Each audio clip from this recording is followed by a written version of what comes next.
My wife took our son to Europe and left me to care for her mother, who'd been in a coma for 10 years. When the plane took off, my mother-in-law opened her eyes and said 6 chilling words. I kicked open our bedroom door and realized the last 12 years were a perfectly crafted lie.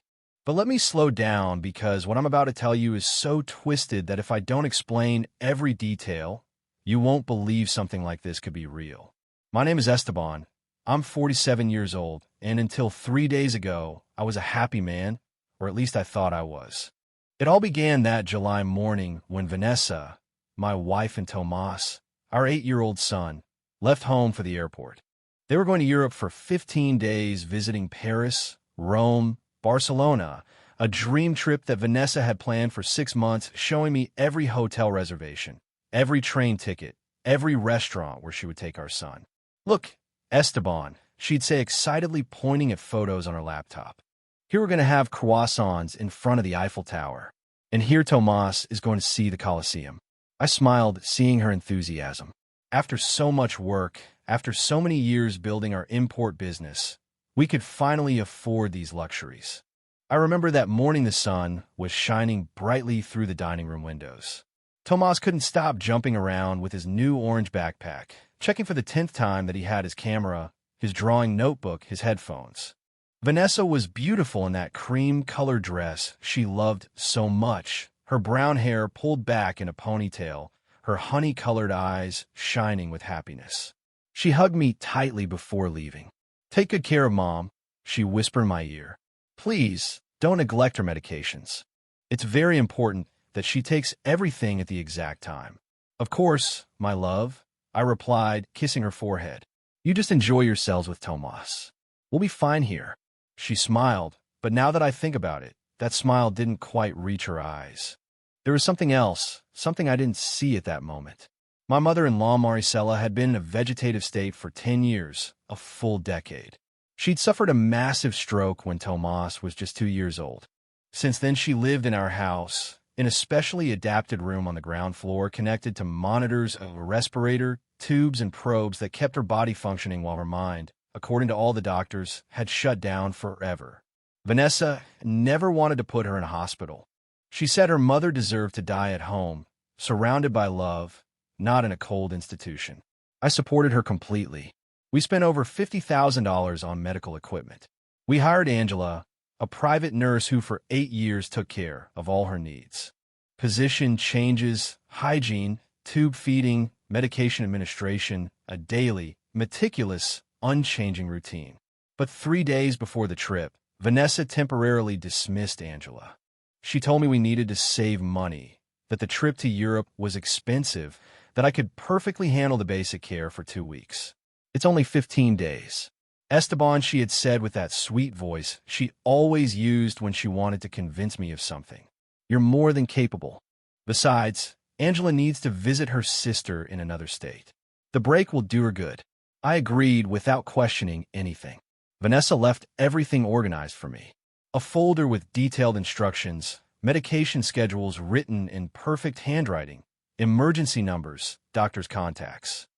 Everything seemed under control. Everything seemed normal. The taxi took my family at 2 in the afternoon. I watched them leave from the window. Tomas waving his hand with excitement. Vanessa blowing me a kiss from the back seat. The house fell silent. A dense silence I hadn't experienced in years. Just me, my coffee, and the constant sound of Maricela's artificial respirator coming from her room. I worked for a while in my office reviewing invoices, answering emails from suppliers. My business was booming. The previous year we'd billed almost $800,000. This year we were aiming for $1 million. Vanessa handled part of the accounting. Always so organized with numbers, always so efficient. How lucky I am, I thought. A beautiful, intelligent wife, a good mother, a good daughter, taking care of her sick mother. At 6 in the evening, I received a message from Vanessa. "We're at the boarding gate. The flight leaves in an hour. Tomas is so excited. I miss you already." I replied with a heart and wished her a good trip. Then I checked the time. 6:30, the exact time for Maricela's evening medications. I went to the kitchen, prepared the tray, 5 different pills crushed and dissolved in water, just as Angela had done for years. a whitish liquid that was administered through the gastric tube. I took the syringe, the tray, and walked towards Maricella's room. The door was ajar. I pushed it with my shoulder while holding the tray. The room smelled of disinfectant and that particular scent of chronic illness. The beige curtains barely let in the afternoon light. The heart monitor beeped its steady rhythm. The respirator whispered mechanically. Everything normal, everything as always. I approached the bed. Maricela lay motionless as she had every day for the last 10 years. Her pale face, her gray hair combed back, her thin hands resting on the white sheets. I placed a tray on the side table. I took the syringe with the medication, and then her eyes opened. It wasn't slow, it wasn't gradual, it was like turning on a light. Suddenly, her brown eyes were looking directly at me, focused, conscious, alive. The syringe slipped from my hands and fell to the floor. My heart stopped. Maricela, I whispered in disbelief. Maricela, can you hear me? She moved her lips. Her voice came out hoarse, weak, but every word was as clear as a sentence. Your wife is stealing everything from you. 6 words, just 6 words. And in that instant, I knew my life would never be the same again. I stood there paralyzed, staring at Maricela. Her eyes didn't blink. They watched me with an intensity that pierced my soul. This couldn't be happening. 10 years, 10 damn years in a vegetative coma, and suddenly she wakes up exactly when my wife leaves the country. It made no sense. None of this made any sense. Maricela, I need you to calm down. I managed to say in a trembling voice. I'm going to call an ambulance right now. You need urgent medical attention. I tried to move, but she made a guttural sound that stopped me in my tracks. No, she murmured with effort. Don't call anyone. Not yet. First listen to me, Esteban, please. Her hand moved slightly, barely a tremor, but it moved. After a decade motionless, her fingers were trying to reach me. I sat in the chair next to the bed. My legs wouldn't support me. I felt as if the floor had opened up beneath my feet. It's okay, I said, trying to sound calm, though my heart was beating so hard I could hear it in my ears. I'm listening. Tell me what's happening. Tell me, what did you mean by Vanessa is stealing from me? She closed her eyes for a moment, as if gathering strength. When she opened them again, there were tears rolling down her cheeks. I was never in a coma, Esteban, she whispered. They've been drugging me for years. Your wife, my own daughter. She gave the orders. I shook my head instinctively. No, that's impossible. Vanessa loves you. She cries for you every night. She's taken care of you all these years. She spent a fortune on your treatment. Maricela let out a sound that was half laugh, half sob. Of course she said bitterly. She spent your money, not hers. And she did it to keep me quiet, so I couldn't tell you what I discovered 10 years ago. I leaned forward. My mind was a whirlwind. What did you discover? What are you talking about? She took a deep breath. The effort was visible on her face. 10 years ago, I discovered that Vanessa had a secret bank account, millions of dollars that she was diverting from your company. Slowly, I confronted my daughter. I told her she had to tell you the truth, or I would. 2 days later, I had that supposed stroke. But it wasn't a stroke, Esteban. It was her. She poisoned me. I felt nauseous. This couldn't be real. It was a nightmare, a hallucination, something. Maricela must have been confused after so long unconscious. The brain does strange things. It creates false memories. Maricela, the doctors confirmed the stroke. There were scans, studies, a whole medical team. You can't have been conscious all this time. She looked at me with infinite sadness. I wasn't conscious all the time. At first, she did poison me with something that caused real damage. I was in critical condition for the first few months, but when I started to improve, when the doctor said I might recover, Vanessa started giving me sedatives every day, in every meal. Angela, the nurse, was her accomplice. They kept me in a permanent state of unconsciousness. But 3 days ago, Angela stopped coming. And the medicines Vanessa left prepared for you to administer are not the same. They're vitamins, saline, nothing more. She wanted to wake up right now. My head was spinning. Why would Vanessa want you to wake up just as she leaves? It makes no sense. Maricela tried to sit up slightly. Her muscles barely responded after so long immobile. That's why, Esteban, because she's not in the country, because she's finished robbing you of everything. And when you find out what she's done, I'll be the only witness, the only person who can confirm that she planned everything from the beginning. That's why she let me wake up, so that I'd be the one to give you the news. So that you'd hate her, yes, but also so that I'd carry the guilt of not having warned you sooner. I stood up abruptly. The chair fell backwards with a thud. This is madness. Vanessa is on a trip with our son, a trip we planned together. I saw the reservations, the tickets, everything. I walked towards the door. I needed air. I needed to think. Maricela raised her voice as much as she could. Then go check, she yelled at me. Go to your room, kick down that closet door that's always locked. Go to the office and check the real bank accounts, not the ones she shows you. Call the bank and ask about the transfers from the last 6 months.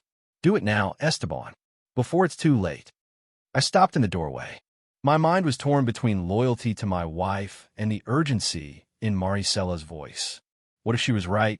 What if there was something I wasn't seeing? But also, what if Maricela was delirious? What if 10 years of sedatives had damaged her mind, and now she saw conspiracies where there were none? Vanessa and I shared everything. We had joint accounts. I checked the bank statements every month. I'd never seen anything strange, anything out of place. I turned around and looked at Maricela. If what you're saying is true, if Vanessa has really been stealing from me, why is there no evidence? Why do the numbers always add up? Why is the business still running perfectly? She let out a bitter laugh. Because your business isn't doing as well as you think. Because those accounts you check every month are fake. Because Vanessa has access to everything, Esteban. She handles the accounting. She's the one who shows you the numbers she wants you to see. Didn't you ever find it strange that she was always the one who brought the printed reports, that she always had some excuse when you wanted to check directly online? A memory suddenly hit me. 2 months ago, I'd wanted to log into the business bank account from my computer, and the password didn't work. Vanessa told me the bank had updated the system, that she'd already fixed it, that I shouldn't worry. She gave me a new password, and I saved it without a second thought. How many times had something similar happened? How many small things had I let slide, trusting my wife? I walked back towards Maricela. My voice came out harder than I intended. If what you're saying is true, give me proof. Give me something concrete, because I'm not going to destroy my marriage based solely on the words of someone who just woke up from a 10-year coma. She nodded weakly. The proof is in your own home, Esteban, in places where she never thought you'd look because you trusted her blindly. Go to the closet in your room, the one that's always locked. She keeps documents there, fake contracts, transfers, passports. Go to the office and look in the bottom drawer of her desk, the one with the false bottom. That's where her personal laptop is, the one she never lets you touch. A shiver ran down my spine. Vanessa did have a closet she kept locked. She said she kept winter clothes and sentimental things from her deceased father in there. I'd never insisted on opening it.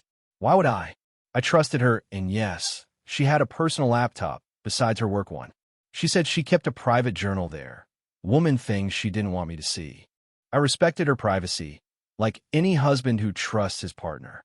Where's the key to the closet? I asked with a dry throat. Maricela closed her eyes, exhausted from the effort of talking so much. In her jewelry box, she whispered the small silver key that looks like it belongs to an old padlock. That's it. And Esteban, when you find what's in there, when you see the real numbers, you'll understand why she did all this. You'll understand that you've been living with a stranger for years. I left the room without another word. My feet carried me almost automatically to the bedroom I share with Vanessa. Our bedroom, with our marriage bed, our pictures on the walls, our lives intertwined in every corner. I opened the door. Everything was impeccably tidy, as always. The bed made with those ivory-colored sheets she loved.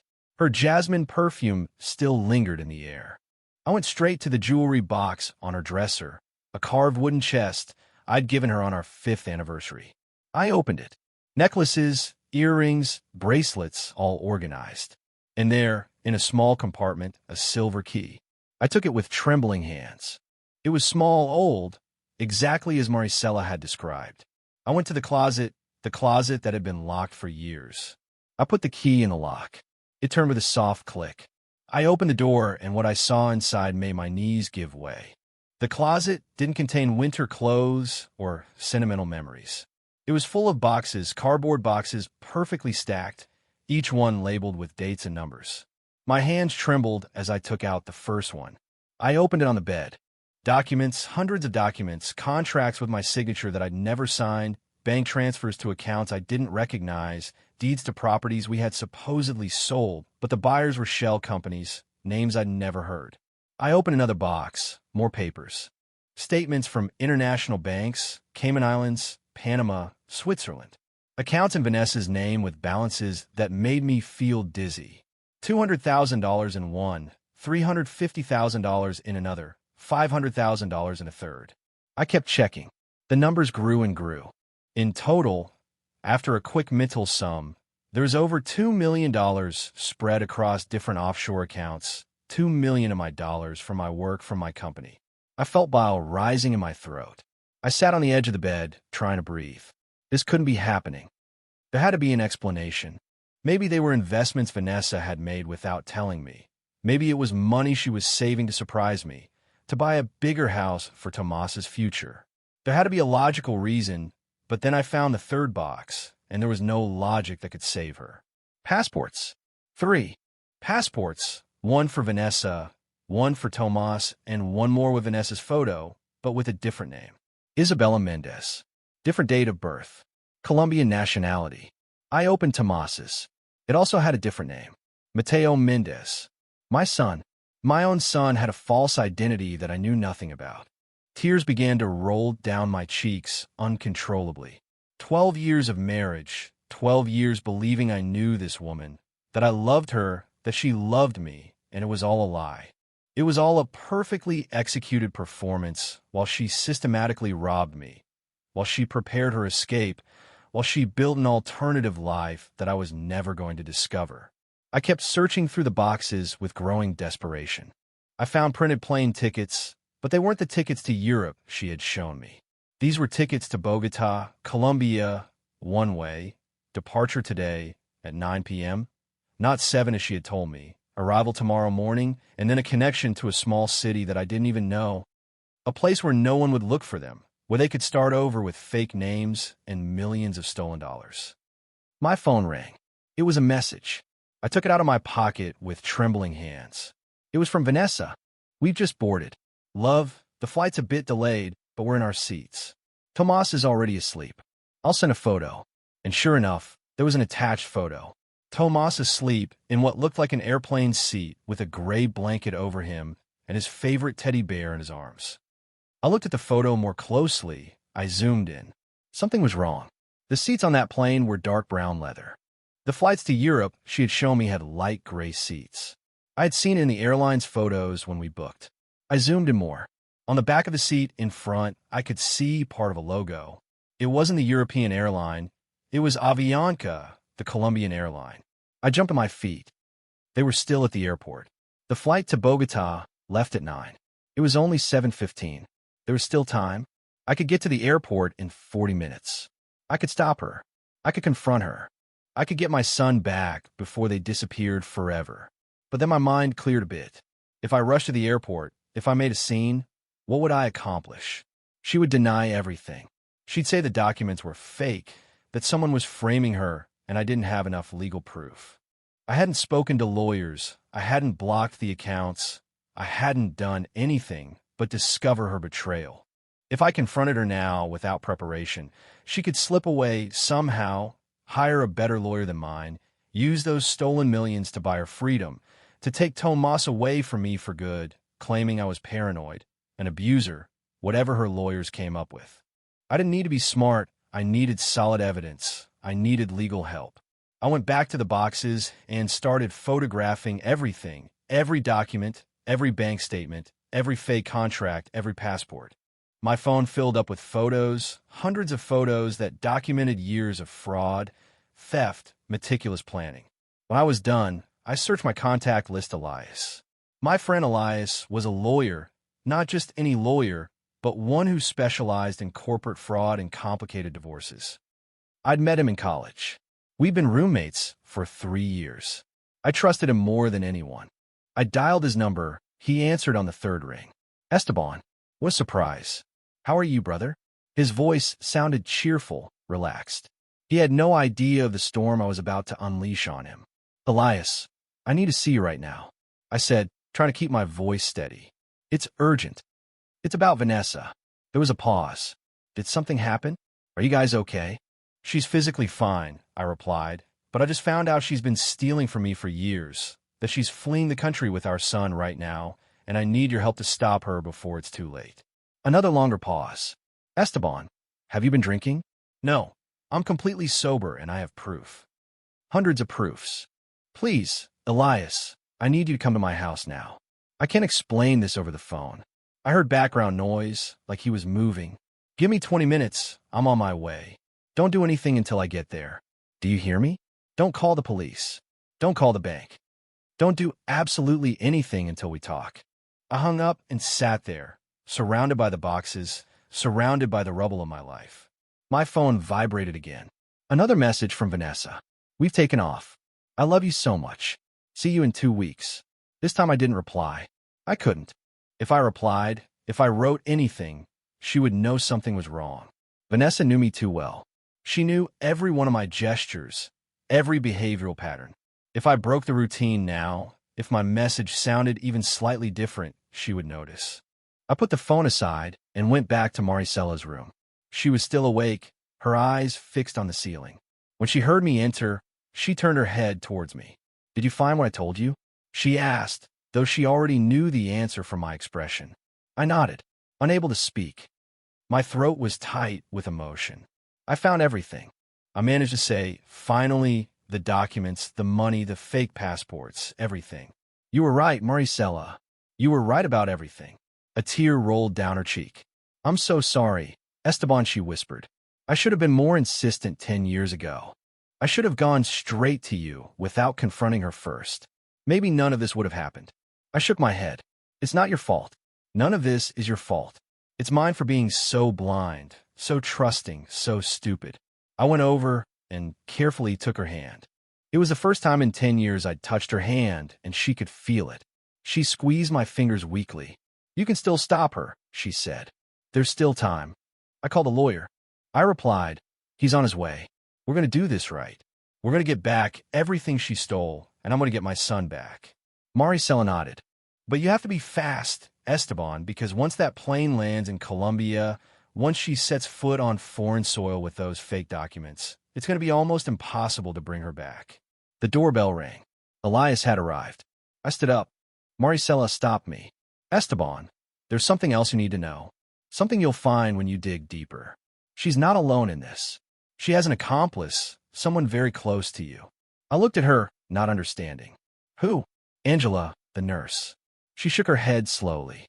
Not just Angela, someone else. Someone from your family. Someone you trust as much as you trusted Vanessa. The doorbell rang again, more insistent. This time I didn't have time to ask more. I ran to the door and opened it. Elias was there, his briefcase in hand, his expression serious. I'd seen that face before in court, when he was about to tear the opposing party apart. He entered quickly. Show me everything, he said, without preamble. I took him to the bedroom. I showed him the boxes, the documents, the passports. While he reviewed each paper with an expert eye, I told him everything. From Maricela's awakening to the fake tickets, from the offshore accounts to the flight, which by that time was already in the air on its way to Colombia.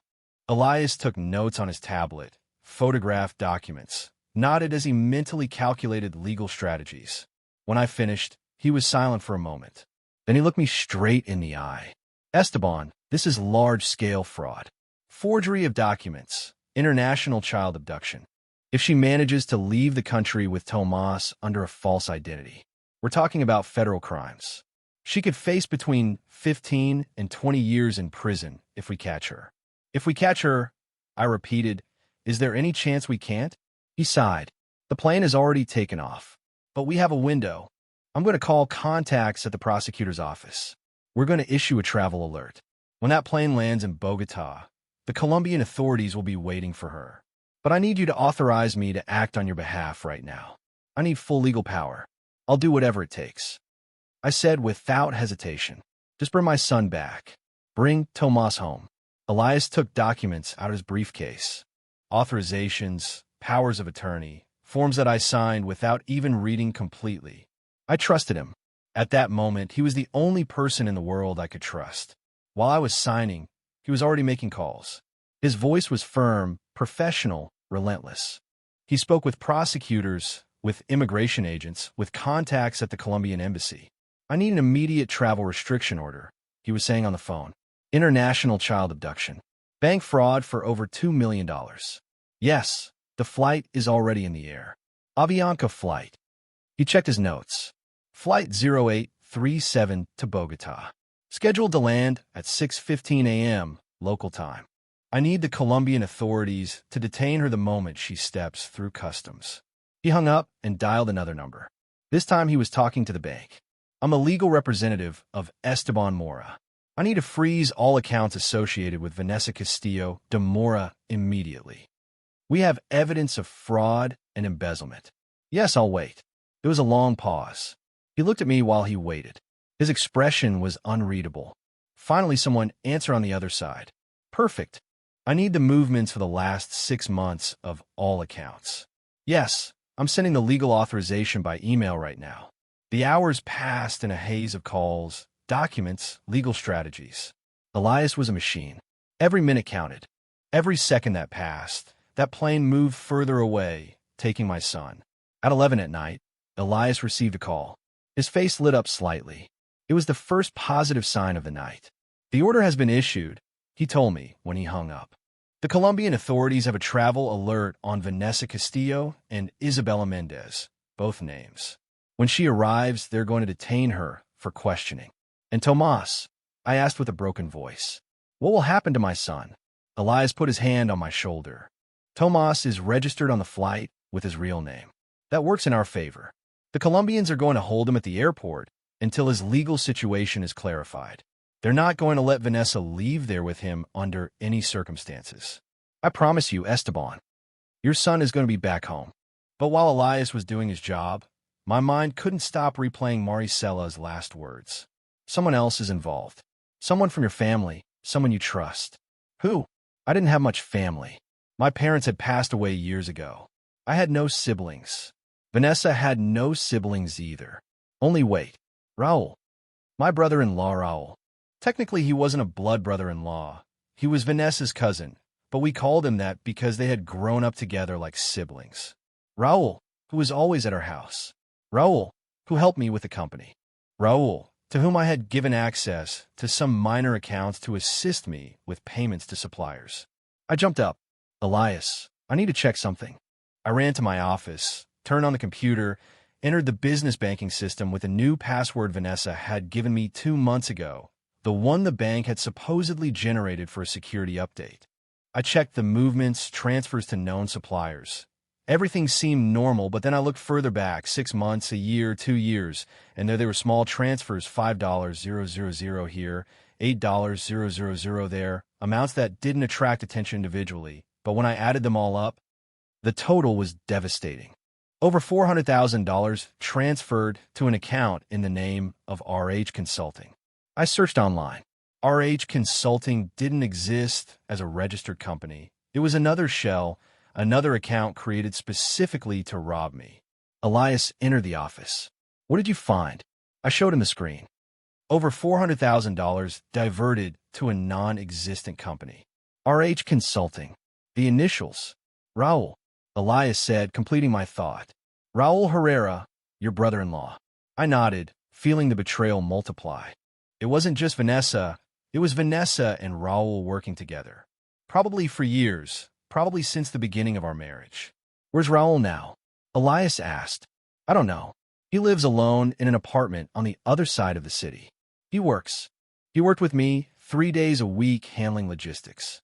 Elias was already dialing another number. I need to locate Raul Herrera. Yes, possible accomplice in a fraud case. I need to know if he also left the country or if he's still in the city. I sat heavily in my chair. My whole world had collapsed in a matter of hours. The woman I loved was a thief. My brother-in-law was her accomplice. My mother-in-law had been a prisoner in her own body for a decade, and my son was on a plane to another country, not knowing his mother was a criminal. How do you explain something like that to an 8-year-old boy? How do you tell him that mom isn't who he thinks she is? Elias hung up. Raul is in the city. His cell phone pinged 20 minutes ago at his apartment. I'm going to request a warrant to question him. But Esteban, I need to ask you something important. Do you want to proceed legally against him too, or just against Vanessa? I looked at him, not understanding. They're accomplices. They both stole from me. Of course I want to proceed against both of them. He nodded. I just needed to confirm.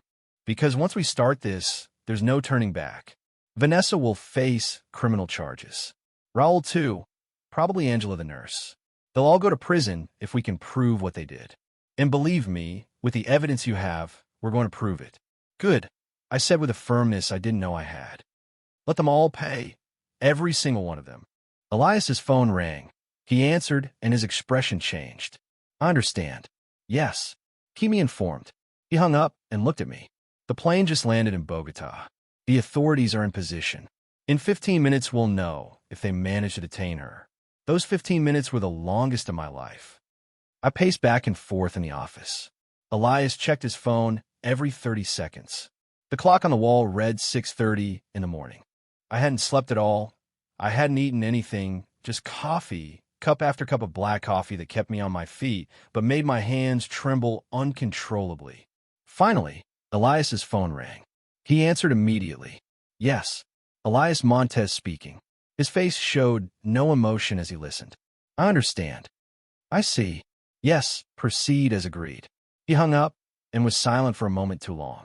My heart was beating so hard I thought it would explode. Elias, please tell me what happened. Did they detain her? He nodded slowly. They detained her. Vanessa was held at the Bogota airport when she tried to go through immigration with a fake passport in the name of Isabela Mendez. When the agents confronted her, she tried to say it was a mistake, that someone had given her that passport by mistake, but when they checked her luggage, they found the other passport, the real one, hidden in a secret compartment of her suitcase. She couldn't explain why she was carrying 2 passports with different names. I felt such a huge relief that my legs gave way. I fell into the chair. And Tomas? Where's my son? Elias sat in front of me. Tomas is fine. He was separated from Vanessa immediately. He's in the custody of Colombian Child Services at the airport. He's scared, but physically fine. They told him there's a problem with the travel documents and that he'll be back with you soon. The embassy is arranging his immediate return. Tears began to roll down my face. I didn't care. I didn't care about showing my vulnerability in front of Elias. My son was safe. That was the only thing that mattered. When can he come back? When can I see him? Elias consulted his phone. There's a direct flight from Bogota that leaves this afternoon at 3. The embassy is coordinating for Tomas to travel accompanied by a consular official. He'll arrive here at 9 tonight. Can you go pick him up at the airport? And Vanessa, I asked, wiping my tears. What will happen to her? Elias's expression hardened. Vanessa is in custody. The Colombian authorities have her under custody for attempting to illegally leave the country with false documentation. We're requesting her immediate extradition to face charges here for fraud, theft, document forgery, and child abduction. The process may take weeks, but she'll eventually be brought back for trial. I leaned back in the chair, looking at the ceiling. It was surreal. 24 hours ago, my life was normal. I had a loving wife, a happy son, a prosperous business, and now all of that had been revealed as an elaborate lie. Elias stood up. Esteban, you need to rest a little. You need to be okay for when Tomas arrives tonight. He's going to need you to be strong, to explain to him what's happening in a way he can understand. He was right, but before resting, there was something else I needed to do. I got up and went to Maricela's room. She was awake. Her eyes followed me. When I entered, I told her everything, how they detained Vanessa, how Tomas was safe, how the whole conspiracy was unraveling. She cried with relief. 10 years, she whispered. 10 years waiting for this moment, waiting for someone to discover the truth. I knelt beside her bed. Maricela, I need you to tell me everything from the beginning. I need to understand how this started when Vanessa became the person she is now. She took a deep breath, gathering strength. She didn't become Esteban. She was always like this. I just didn't want to see it until it was too late. She began to speak, and I listened in horror. Vanessa had started stealing as a teenager small things at first. Money from Maricela's purse, jewelry she would later sell. When her father died and left a moderate inheritance, Vanessa convinced Maricela to invest everything in a business she would manage. The business never existed. Vanessa kept every cent. When she met you, Maricela continued. She saw a much bigger opportunity. A hardworking, honest man with a growing business. She studied you for months before approaching you. She researched everything about you. She knew exactly what kind of woman would attract you, and she became that woman. Every gesture, every word, every romantic moment was calculated. I knew it, but I said nothing because I thought maybe you would change her, that real love could transform her, but she didn't change. I said bitterly, she just got better at faking it. Maricela nodded. When she got pregnant with Tomas, I thought motherhood would soften her, but she only saw your son as another tool, another way to tie you to her, to make sure you'd never leave her even if you found out the truth. And it worked. I admitted. I never suspected anything because I couldn't imagine that the mother of my son would be capable of something like that. 10 years ago, Maricela continued, I accidentally discovered a large transfer to an account I didn't recognize. I confronted Vanessa. She swore it was a mistake, that she'd fix it, but I kept investigating. I found more accounts, more transfers. I realized she'd been systematically stealing from you for years. I told her she had a week to confess everything to you, or I would. 2 days later, she invited me to dinner. She cooked my favorite dish. We drank wine. The next morning, I woke up in the hospital. The doctor said I'd had a massive stroke, but I know what happened. She put something in my food, something that left me like this. Why didn't she just kill you? I asked. It would have been simpler. Maricela smiled sadly because my death would have raised suspicions, an autopsy, questions, but a stroke in a 60-year-old woman with a history of high blood pressure is perfectly believable, and keeping me alive but incapacitated gave her advantages. She could keep collecting my pension, use my condition to generate sympathy, make you spend money on my care, money she later diverted to her accounts. It was monstrous. It was beyond anything I could have imagined. Elias entered the room. Esteban, they just called from the police department. Raul was arrested an hour ago. When the officers arrived at his apartment, he was packing. He had a ticket for a flight to Panama, leaving tomorrow morning. They caught him just in time. Did he confess anything? I asked. Elias shook his head. He refused to talk without a lawyer, but it doesn't matter.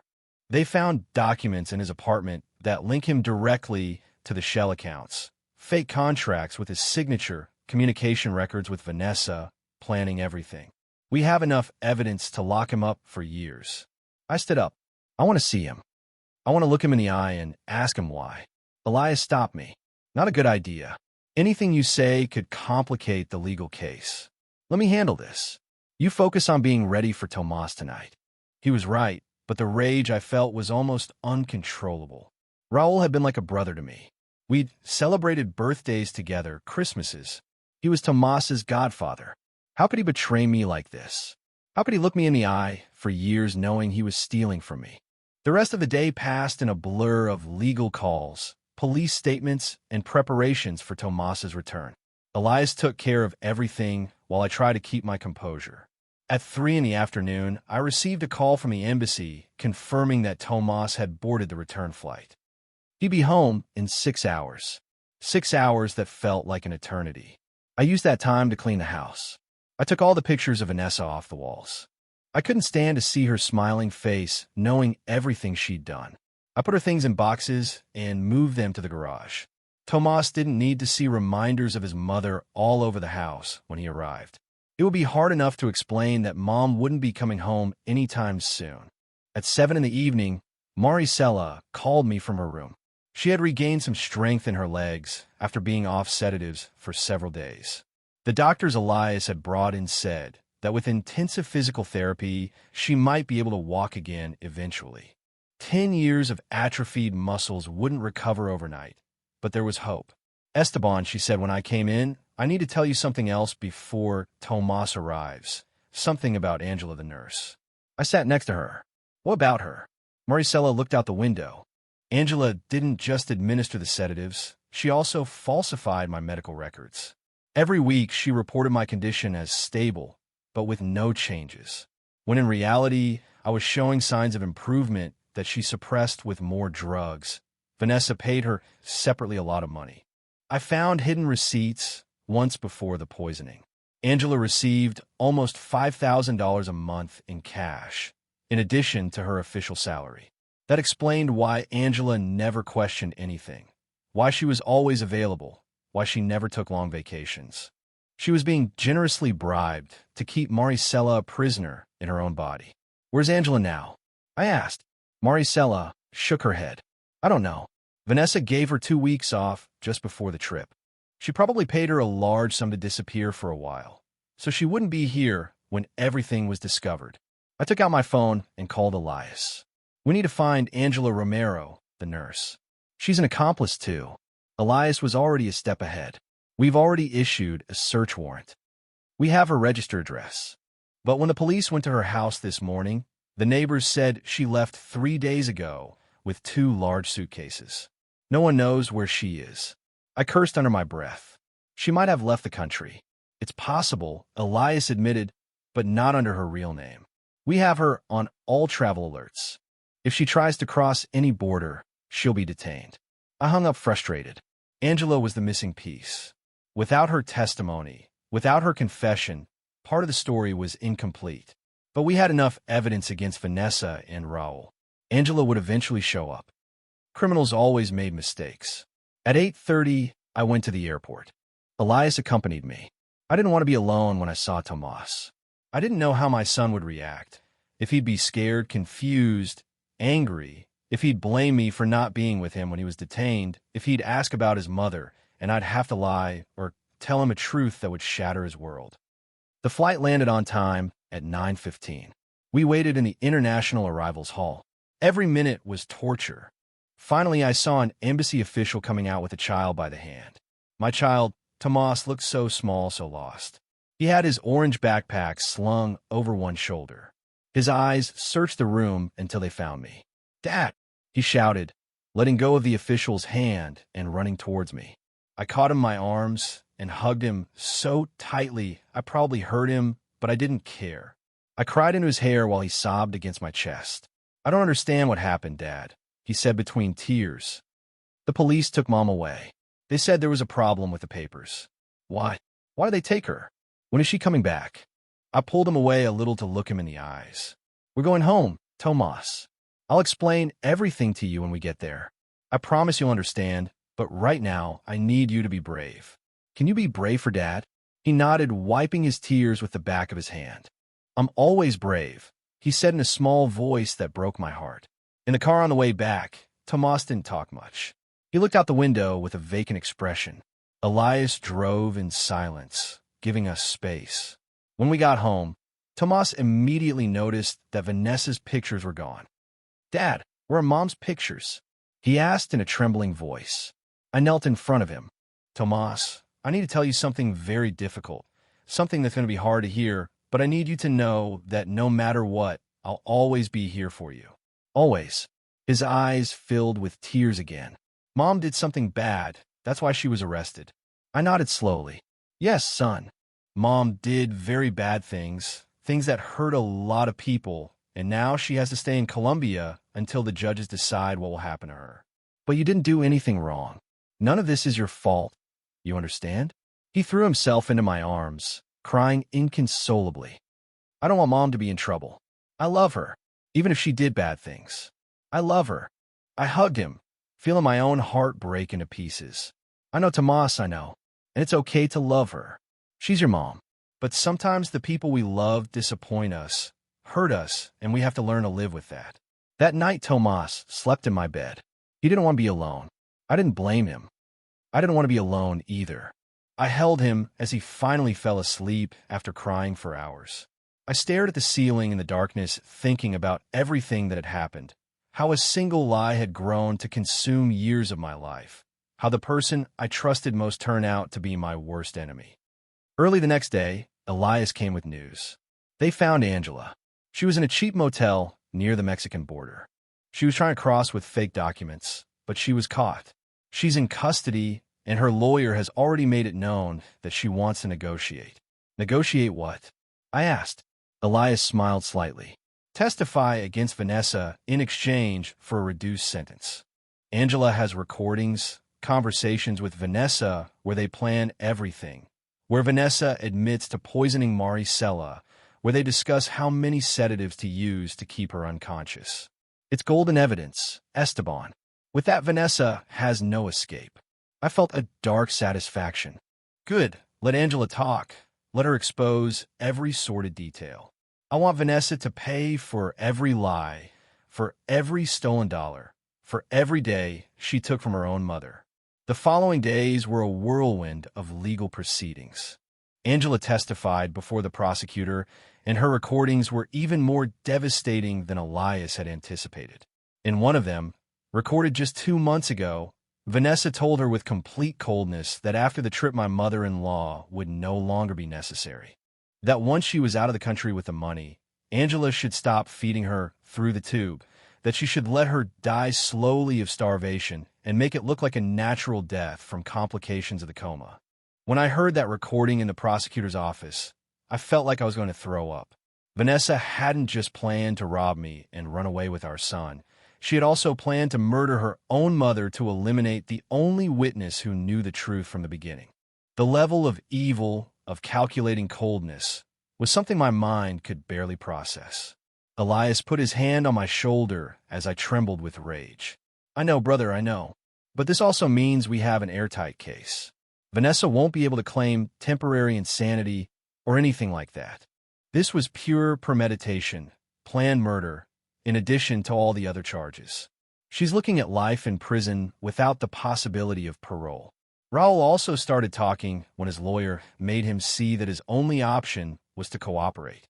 He confessed that he and Vanessa had been lovers for 5 years, that the relationship began just 2 years in my marriage with her, that the whole plan to rob me and run away together had been their idea from the beginning, that I was never more than a walking bank account to them.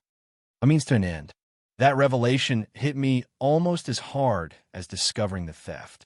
Vanessa had been unfaithful to me with my own brother-in-law for half of our marriage. Every family dinner, every Christmas celebration, every birthday where Raul was present, they were secretly mocking me. They were probably laughing at how stupid I was, how blind, how easy it was to deceive me. Tomas kept asking for his mother every night before bed. Dad, when is Mom coming back? Can I talk to her on the phone? Is she mad at me? I patiently explained to him that Mom had made very big mistakes, that she had to stay where she was for a long time, that she wasn't mad at him but at herself. But how do you explain to an 8-year-old that his mother is a criminal? That she planned to abandon him in another country with a false identity? That she never really loved him, but saw him as a tool? I decided not to tell him that last part.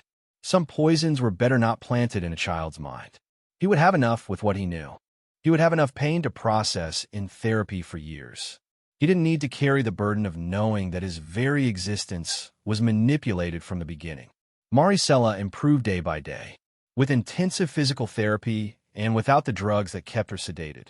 Her body was starting to remember how to function. She could already sit up without help, move her arms with some coordination, speak without her voice sounding slurred. The doctors were amazed at her recovery. It's extraordinary, one of them told me. For someone who was supposedly in a vegetative coma for 10 years, her brain function is remarkably intact. It's almost as if she was never really in a coma, because she never was, I explained. She was kept drugged, a prisoner in her own body. The doctor shook his head in disbelief. In 30 years of medicine, I've never seen anything like this. It's monstrous. It's one of the cruelest cases I've ever encountered. I asked him to document everything, every detail of her recovery, every medical evidence that the coma had been artificially induced. We needed every piece of evidence possible to make sure Vanessa never got free. 3 weeks after the incident, Vanessa was extradited from Colombia. They brought her in handcuffs, escorted by federal agents. Elias let me know when she would arrive at the courthouse for her arraignment. I wanted to be there. I needed to see her. I needed to look her in the eye and let her know she wasn't fooling me anymore, that she had lost. I arrived early at the courthouse with Elias. We sat on the public benches waiting. When they brought Vanessa in, my heart skipped a beat. She looked haggard, with dark circles under her eyes, her unwashed hair pulled back in a messy ponytail.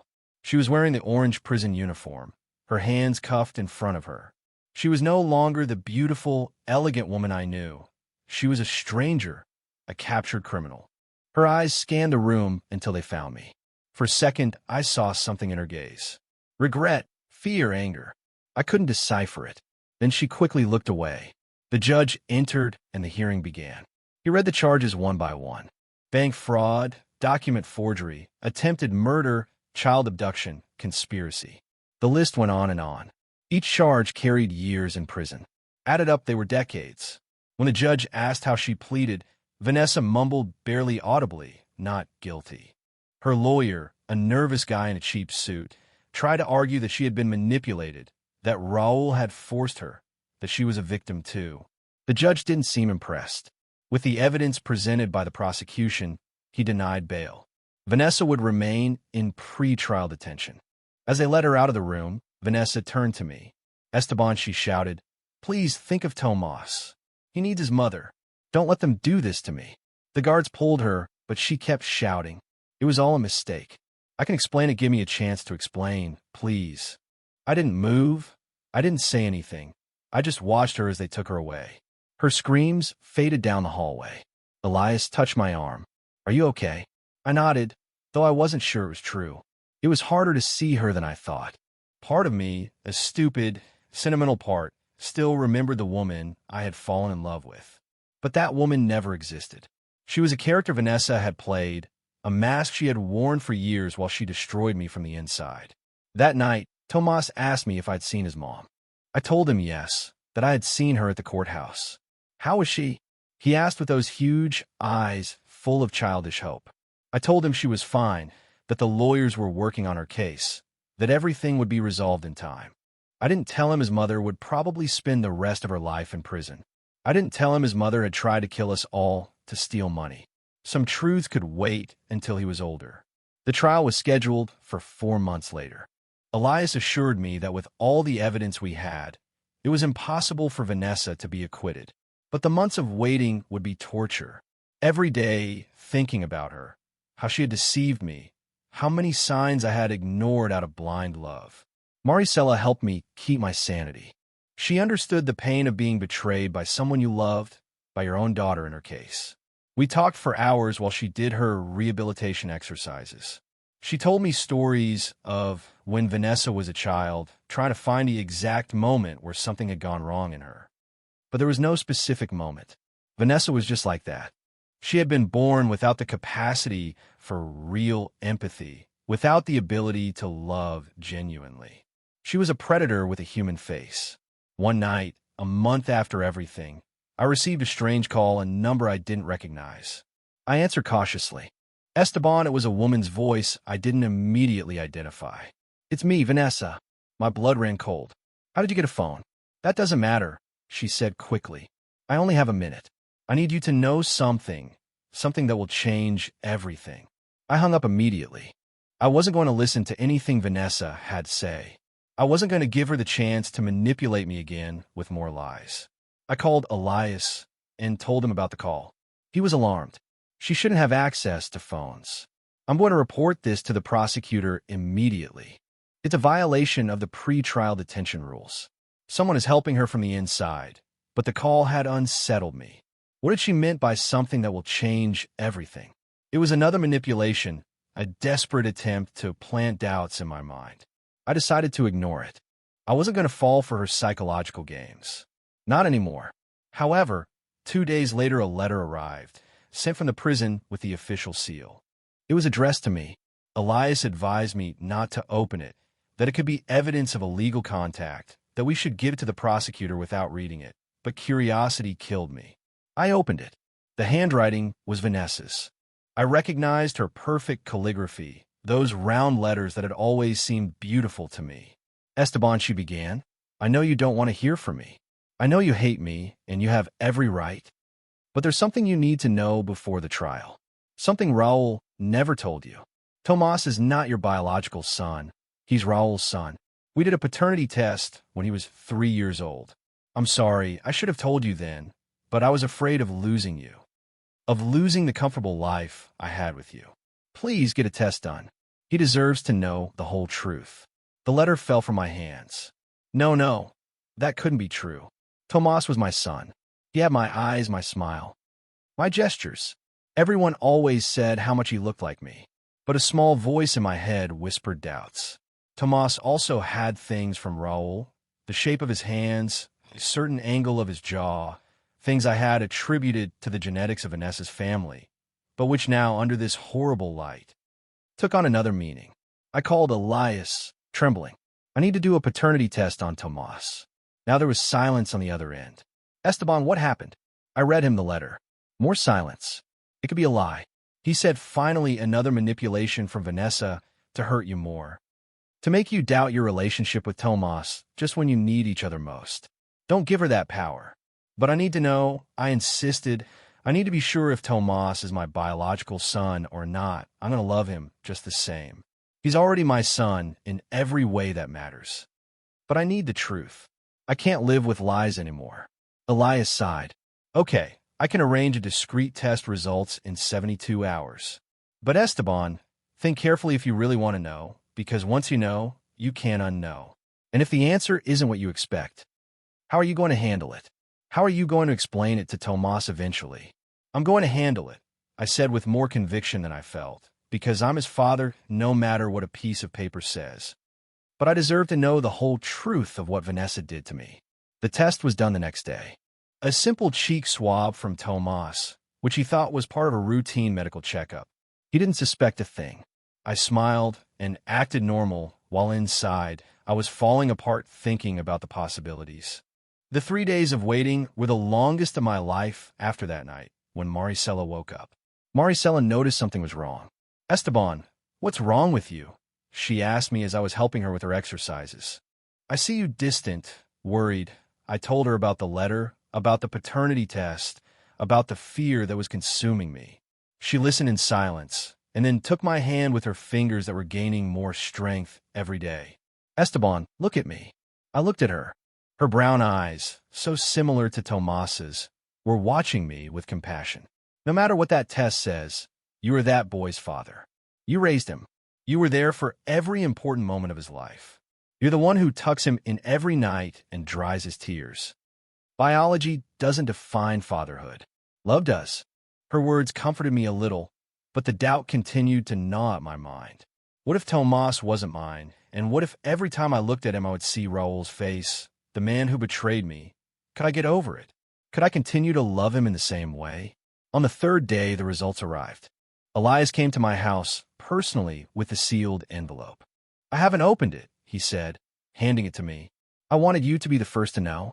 Do you want me to stay, or would you rather be alone? Stay. I asked him. I need someone here in case the news is bad. I opened the envelope with trembling hands. I took out the papers. I looked for the line that mattered.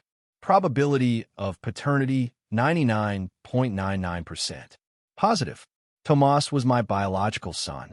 I felt as if a 1,000-ton weight had been lifted from my shoulders. Tears began to roll down my face. Elias smiled. He's yours, brother. That boy is your blood. Vanessa lied even about that. She wanted to hurt you in the worst way possible, and even that wasn't true. I hugged the papers against my chest. My son, my blood, mine. Vanessa had tried to take even that from me, the certainty of my paternity, but she had failed. It was just another lie on her long list of lies. That night, I slept better than I had in weeks. Tomas was still mine in every sense, biologically, emotionally, legally.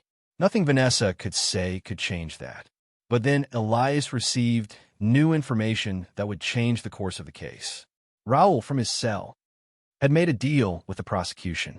He would testify against Vanessa, revealing details that not even we knew in exchange for a reduced sentence of 15 years instead of 30. And the revelations he made were devastating.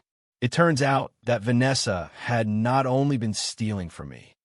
She had other victims, 2 previous ex-husbands I didn't know existed, men from whom she had stripped hundreds of thousands of dollars using exactly the same method, marrying them, gaining their trust, systematically diverting money, and then disappearing when there was nothing left to take.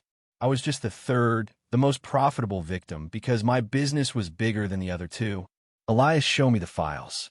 First husband, married at 22, divorced at 25. She stole approximately $150. 000 from him. Second husband, married at 27, divorced at 30. She stole $300. 000 from him. And then me, married at 32, together for 12 years. She stole more than $2 million from me. She was a professional, a career con artist who had perfected her method with each victim. Are the other men going to testify? I asked. Elias nodded. They're already in contact with the prosecutor. They both want justice.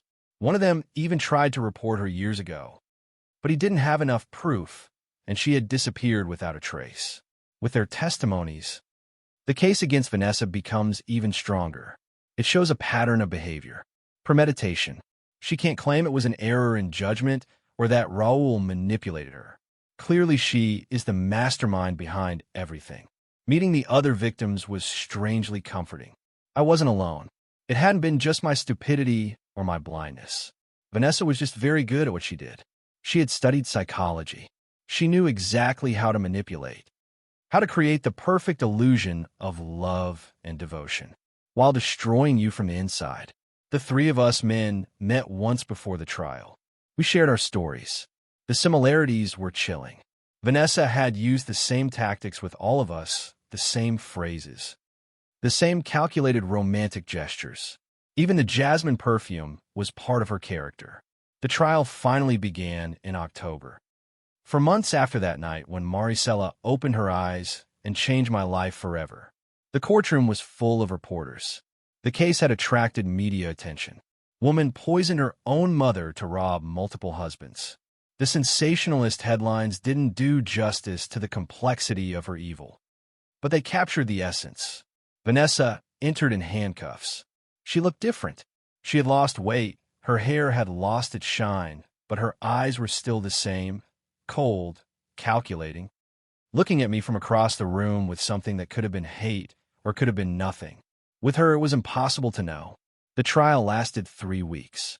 3 weeks of devastating testimonies, overwhelming evidence, of watching the life of lies Vanessa had built be dismantled piece by piece.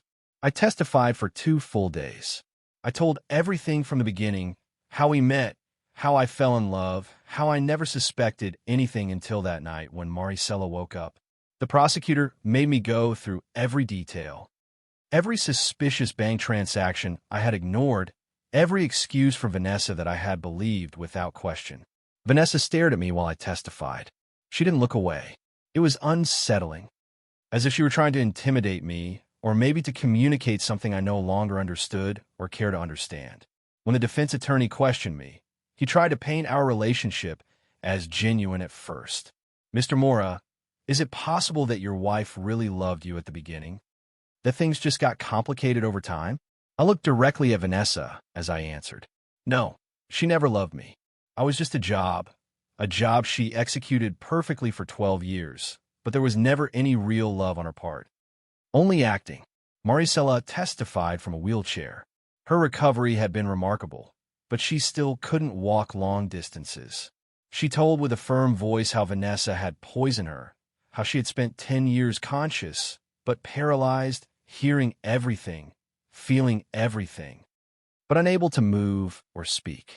The jury members listened in horror. Some people in the gallery were crying openly.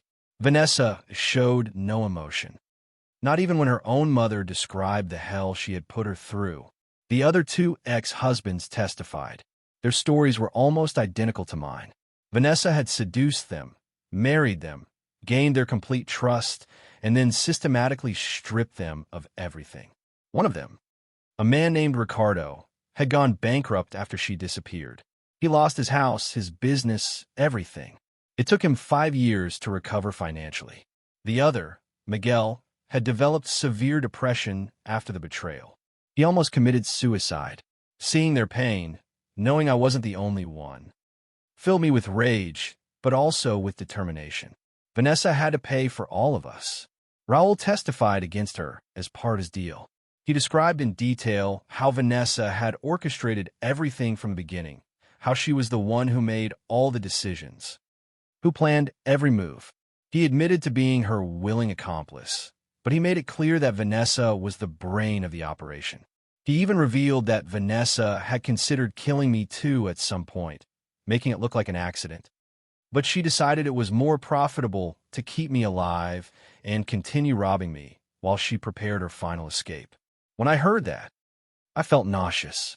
I had been so close to dying, and I didn't even know it. Vanessa had evaluated me like you evaluate an investment and had decided I was worth more alive than dead for now, until there was nothing left to take. Angela also testified. She told how Vanessa had recruited her, how she had paid her thousands of extra dollars to keep Maricela sedated. The recordings Angela had kept as insurance were played in court. Vanessa's voice sounded cold, emotionless, as she planned the murder of her own mother by starvation. When a mother is no longer useful to us, to stop feeding her. Her body is already weak. It won't last more than a week. We'll say it was natural complications of the coma. Vanessa's defense attorney tried to argue that she suffered from an undiagnosed personality disorder, that she wasn't fully responsible for her actions. They brought in psychiatrists who talked about psychopathy, about lack of empathy, about how some people are born without the ability to feel remorse. But the prosecutor counterattacked brilliantly. Psychopathy is not a legal defense. She knew it was wrong. That's why she hid her actions. That's why she lied. That's why she created false identities. She knew perfectly well what she was doing, and she did it anyway. That's not illness. It's pure evil. The jury's deliberations lasted only 6 hours. When they came back with the verdict, my heart was beating so hard I thought everyone could hear it. The judge asked for the first charge. First-degree bank fraud. How does the jury find the defendant? The foreman stood up. Guilty, Your Honor. And so it continued. Guilty, guilty, guilty, on all charges. Each and every one. Vanessa didn't react. She just sat there staring ahead, as if she were somewhere else mentally, as if none of this mattered to her. Maybe it really didn't matter to her. Maybe people like her didn't feel fear or remorse like the rest of us. The sentencing came a week later. The judge was relentless for the fraud charges, 20 years. For document forgery, 5 additional years. For the attempted murder of Maricela, 25 years. For child abduction, 10 years. The sentences ran consecutively, not concurrently. Vanessa was going to spend the rest of her useful life in prison. 60 years in total. By the time she got out, if she lived that long, she would be an old woman over 90 years old. They took her from the courtroom in handcuffs. This time she didn't scream. She didn't beg. She just left in silence. It was the end. Finally, justice had been served. I left the courthouse with Elias and Maricela, all 3 of us hugging. We had won. We wouldn't get back the lost years. We couldn't undo the damage. But at least Vanessa couldn't hurt anyone else. She was locked up where she belonged. Tomas was at home with a babysitter when I arrived. I had explained the basics of the trial to him. That mom had done very bad things and would have to stay in a special place for a long time. He was processing it in his own way. Some days he cried missing her. Other days he seemed angry with her. Therapy was helping him navigate the complex emotions. His therapist said that with time and support, Tomas would be fine. That children were resilient. I wanted to believe her. The following months, we focused on healing. Maricela continued her physical therapy and eventually was able to walk with a walker. Her mind was completely clear. It was as if the 10 lost years had never happened for her mentally. She moved in with us permanently. She wanted to make up for lost time with her grandson. And Tomas needed that positive female presence in his life now that his mother was gone. I recovered almost all the stolen money. The offshore accounts were frozen and the funds repatriated. With the accumulated interest, I ended up recovering even more than what Vanessa had stolen. I used part of it to pay the legal debts, part for Tomas's college fund, and part to create a foundation that helped victims of marital fraud. I wanted something good to come out of all this pain. Raul served his 15-year sentence. He never tried to contact me.